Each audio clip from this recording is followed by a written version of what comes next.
take you to the Eastern Cape now, where the case against a Scenery Park tavern owner, that's the owner of the facility where in June 21 young people died under mysterious circumstances. The case against that man has now been postponed to September. Siyamkhangela Ndevu appeared in the East London Magistrate Court today. He's been charged with contravention of the country's liquor laws. 21 teenagers died, as I was saying, at Enyobeni Tavern in June, and to date there's been no official reason given as far as the cause of death. Let's get you an update now with our reporter Malungelo Booi, who was in court. Malu, sum up what happened during the hearing. Well, Tembi, he appeared in two different courts here in the East London court precinct. Essentially appeared in the lower court where the matter was transferred to the district court. Also here inside, really, he didn't say much besides speaking through his lawyer, who the lawyer said, in fact, that they had received the docket and also that they were still then waiting for a CCTV footage from the defense. But what we've heard is that the state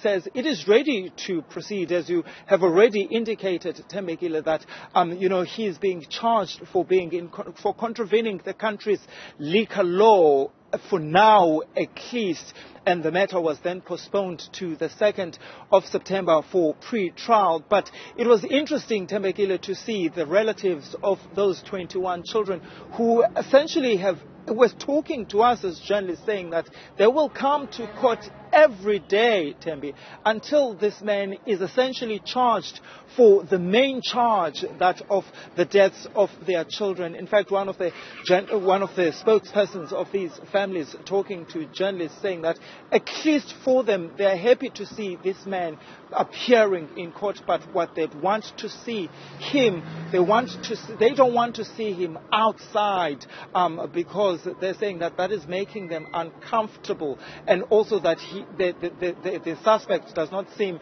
to be essentially showing any remorse, and they're saying that that is actually disturbing them. In fact, Thembekile, I could say that because the suspect, when he appeared in court, he spoke to me.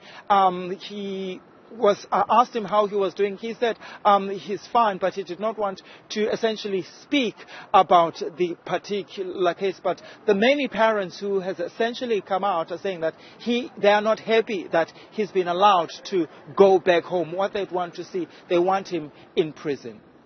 Let's talk about the parents once more, because just a week and a half ago or so ago, there was a demand from some of the parents saying that they want to know what killed their children at Enyobeni in June.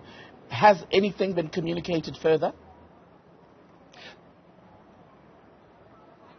Well, not really. All they know is that the Department of Health here in the Eastern Cape will essentially be giving them an update, or will tell them at the end of this month, Thembekile, as to exactly what killed their children. My understanding is that there was a meeting at some point this month between the parents and health officials where that commitment was made. These parents, Thembekile, buried their children in July already, and they still don't know what essentially killed them. We know that the toxicology reports have been concluded, and I was talking to some health officials, and they were saying that they were still, in fact, trying to analyze those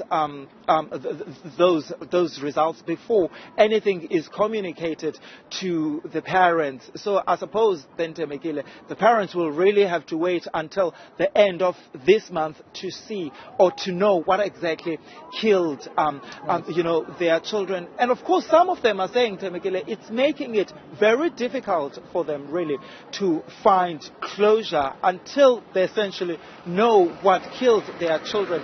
And also, Thembekile, have someone held accountable for that. For now, though, the man who owned Enyobeni Tavern, who I have spoken to on numerous occasions, Thembekile, he actually previously had said to me that even the charges that have been brought forward to him in court today will not stick, because he denied selling children underage alcohol, and in fact it went as far as to say to me at the time that some of those children came to his facility already drunk.